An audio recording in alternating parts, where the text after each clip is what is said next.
আসসালামু আলাইকুম, স্বাগতম জেসমিন রসই ঘরে। আমি এখানে একটা ডাম্পলিং স্টিমার নিয়েছি, এটাতেই আজকে পিঠাটা তৈরি করে দেখাবো। এখানে আমি চালের গুঁড়ি নিয়েছি 5 কাপ। 1 টিস্পুন লবণ দিয়ে আমি চালের গুঁড়ির সাথে মিশিয়ে নিব।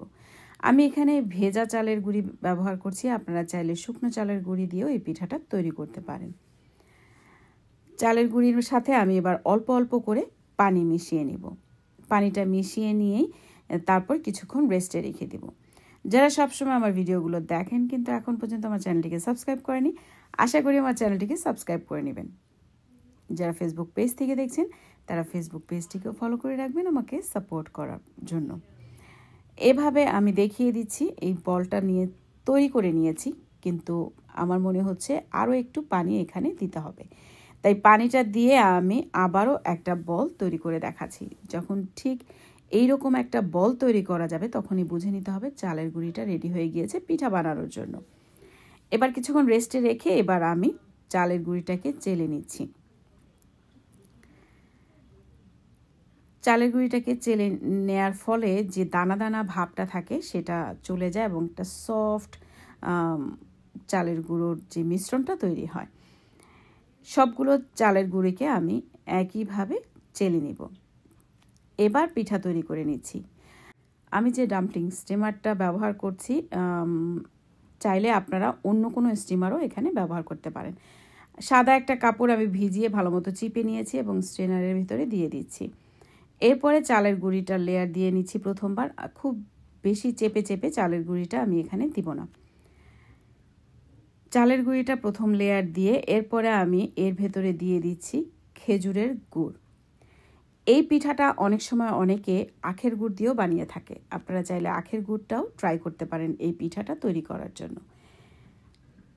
প্রথমে চালের গুঁড়ির একটা লেয়ার, এরপরে গুড়ের লেয়ার, এরপরে দিয়ে দিচ্ছি কোরানো নারিকেলের একটা লেয়ার।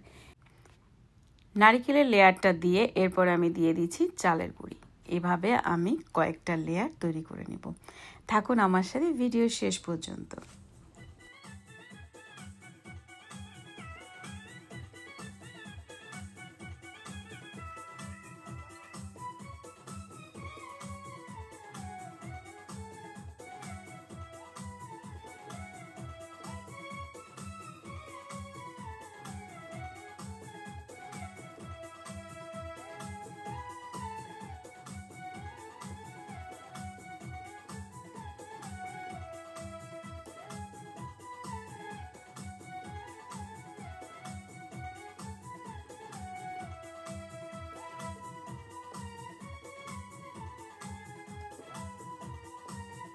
এবং সবশেষ উপরে আমি কিছুটা নারিকেলের কোরানো ছিটিয়ে দিয়ে কাপড়টা দিয়ে কভার করে দিচ্ছি। এবার পিঠাটাকে আমি ভাপে বসিয়ে দিচ্ছি। আমি এখানে ইডলি মেকার ব্যবহার করছি, আপনারা চাইলে যে কোনো পাতিলেই এভাবে পিঠাটাকে ভাপে বসিয়ে দিতে পারেন। 20 মিনিট আমি এভাবে রেখে দিচ্ছি। 20 মিনিট পর আমি খুলে পিঠাটাকে তুলে দেখিয়ে দিচ্ছি। আমি চেষ্টা করেছি খুব সহজ করে রেসিপিটি দেখিয়ে দেওয়ার জন্য। আশা করি আপনাদের ভালো লেগেছে। যদি ভালো লাগে তাহলে অবশ্যই আমাকে কমেন্ট করে জানাবেন, আর লাইক করবেন, শেয়ার করে দিবেন ফ্রেন্ডস অ্যান্ড ফ্যামিলির কাছে। যারা ভাপা পিঠা এখন পর্যন্ত বানাতে পারেন না বা ভাপা পিঠাটা হয় না, তারা এইভাবে ট্রাই করে দেখতে পারেন।